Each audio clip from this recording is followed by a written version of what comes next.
Número 1. Félix Bautista. Cargos públicos. Ex senador y exdirector de la Oficina de Ingenieros. Supervisores de Obras del Estado o ISOE. Escándalos asociados. Acusado por lavado de activos, enriquecimiento ilícito y contratos millonarios sin transparencia. Hechos destacados. Su patrimonio personal creció de forma descomunal mientras ocupaba cargos públicos. Aunque fue descargado por falta de pruebas, el Departamento del Tesoro de Estados Unidos lo sancionó por corrupción. Un hombre que pasó de ser ingeniero a convertirse en uno de los personajes más poderosos del Partido de la Liberación Dominicana, PLD, con un legado político rodeado de preguntas, investigaciones y debates sobre el manejo de fondos públicos. Durante su gestión en la OISOE, Félix Bautista fue conocido por impulsar numerosos proyectos de infraestructura, entre ellos hospitales, carreteras, edificios gubernamentales y obras de impacto social. Pero la magnitud de esos proyectos trajo consigo señalamientos sobre falta de transparencia y favoritismo en la adjudicación de contratos. A medida que su poder crecía, comenzaron a circular preguntas en medios y en la opinión pública.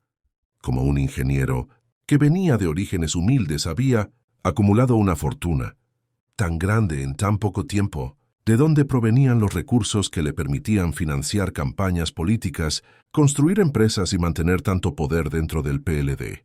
Entre 2010 y 2014, Félix Bautista enfrentó varias investigaciones por presunto enriquecimiento ilícito y manejo irregular de fondos públicos. El Ministerio Público de la época presentó un expediente que, según los fiscales, mostraba un incremento patrimonial desproporcionado y la existencia de empresas relacionadas con obras del Estado. El caso fue uno de los más mediáticos en la historia reciente de la República Dominicana. Los medios lo cubrían diariamente, las redes sociales se llenaban de debates, y su nombre se convirtió en sinónimo de poder, dinero y polémica. Sin embargo, tras varios años de procesos, el caso fue archivado por falta de pruebas suficientes, decisión que generó reacciones divididas. Sus seguidores la vieron como una victoria política y legal, mientras que sus críticos la consideraron una muestra de la debilidad institucional del país. Número 2. Ángel Rondón Rijo. Cargos públicos. Empresario y lobista político. Escándalos asociados. Figura principal en el caso Odebrecht, acusado de distribuir sobornos por más de $92 millones a políticos dominicanos para obtener contratos de obras públicas. Estado actual. Enfrenta procesos judiciales y su caso se considera uno de los mayores escándalos de corrupción en la historia moderna del país. El nombre de Ángel Rondón se hizo mundialmente conocido a partir de diciembre de 2016, cuando el Departamento de Justicia de los Estados Unidos reveló que la empresa constructora Odebrecht, con sede en Brasil, había admitido el pago de sobornos por más de $92 millones en República Dominicana para obtener contratos de obras públicas. A partir de ese momento, los organismos judiciales dominicanos iniciaron una investigación sin precedentes, y en medio de esas indagaciones apareció un nombre repetido en los documentos oficiales y en los informes: Ángel Rondón Rijo, señalado por las autoridades como representante comercial de Odebrecht en el país. Según la información pública, su función consistía en ser intermediario en la relación entre la constructora y las instituciones del Estado, gestionando los contratos de obras y los procesos de negociación. A partir de ahí su vida cambió para siempre. Lo que comenzó como un vínculo comercial legítimo se transformó en el centro de una controversia judicial y mediática que lo acompañaría durante años. En 2017, el Ministerio Público Dominicano presentó un expediente inicial con varios nombres, entre ellos el de Ángel Rondón. La investigación señalaba que los pagos irregulares reconocidos por Odebrecht habrían sido canalizados a través de distintas vías y que Rondón habría tenido un rol como enlace empresarial. Desde el primer día, el empresario negó rotundamente haber cometido actos ilícitos, asegurando que todo el dinero recibido correspondía a honorarios legales por servicios de representación comercial. Sus declaraciones se volvieron virales y fueron ampliamente difundidas por los medios de comunicación, donde defendía su inocencia y exigía un juicio transparente. Su caso generó un enorme debate público.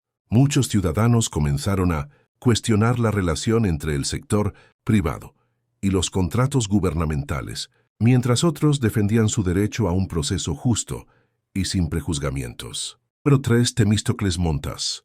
Cargos públicos. Exministro de Economía, Planificación y Desarrollo. Expresidente interino del PLD. Escándalos asociados.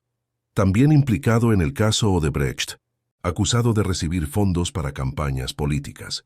Hechos destacados. Admitió haber recibido dinero, pero alegó que fue un aporte político legal. Su testimonio fue uno de los más comentados durante el proceso judicial. En 2017, el país fue sacudido por el anuncio de un caso internacional de presunta corrupción que involucraba a funcionarios y empresarios de varios países de América Latina, el caso Odebrecht. La empresa brasileña fue acusada por autoridades extranjeras de pagar sobornos a cambio de contratos públicos en distintos gobiernos de la región. En ese contexto, varios nombres dominicanos comenzaron a aparecer en las listas de investigación, y entre ellos estaba el de Temístocles Montas. Su inclusión en el expediente generó un terremoto político. Por primera vez, una figura de tan alto nivel del PLD, con una reputación de técnico y académico, se veía envuelta en un proceso judicial que tenía repercusión internacional. Montas fue arrestado preventivamente durante varios días, lo que provocó una gran cobertura mediática y un debate nacional. Sin embargo, él negó rotundamente cualquier conducta indebida y defendió su inocencia ante las autoridades y los medios de comunicación. Durante las audiencias y declaraciones, Temístocles Montas reconoció haber recibido fondos, pero aseguró que fueron contribuciones políticas legales destinadas al financiamiento de campañas electorales, no sobornos. Su versión fue una de las más comentadas, porque representaba una línea delgada entre el financiamiento político y la percepción pública de irregularidades. Los medios de comunicación siguieron cada paso del proceso. La imagen de Montas, que durante años había sido la de un político técnico, serio y reservado, cambió radicalmente. Se convirtió en el centro de debates televisivos, artículos de opinión y discusiones en redes sociales. Algunos analistas defendían su postura, señalando que era un hombre con un largo historial de servicio público y que la justicia debía respetar la presunción de inocencia. Otros, sin embargo, consideraban que su caso simbolizaba una crisis moral dentro del liderazgo político del país. Número 4. Radamés Segura. Cargos públicos. Exvicepresidente de la sede y miembro del Comité Político del PLD. Escándalos asociados. Investigado por mal manejo de recursos y sobrecostos en contratos eléctricos, especialmente durante los gobiernos del PLD. Hechos. Se le acusó de presidir un sistema que favorecía a empresas vinculadas con intereses políticos, aunque las acusaciones no prosperaron judicialmente. Durante su permanencia al frente de la CDE, Radamés Segura enfrentó acusaciones públicas y señalamientos mediáticos relacionados con el manejo financiero de la institución. Algunos informes de prensa destacaban el incremento en los gastos operativos, así como la contratación de asesores y personal con altos salarios en una empresa estatal que, paradójicamente, mantenía pérdidas millonarias. Uno de los momentos más polémicos se dio cuando la opinión pública comenzó a exigir mayor transparencia en las operaciones eléctricas, especialmente en los contratos firmados con empresas privadas de generación y distribución. El alto costo del servicio, los subsidios estatales y la falta de resultados visibles generaron un clima de desconfianza. En medio de esas tensiones, Segura defendió sus gestiones, argumentando que las decisiones tomadas respondían a la necesidad de garantizar el suministro energético y estabilizar el sistema. Aseguraba que su papel no era político, sino técnico, y que la CDE debía ser vista como una institución estratégica para el desarrollo del país. No obstante, la presión mediática y social fue aumentando, Y con el paso del tiempo, su nombre se volvió recurrente cada vez que se hablaba de las dificultades del sistema eléctrico dominicano. En el año 2009, el país fue testigo de uno de los procesos judiciales más comentados de la época.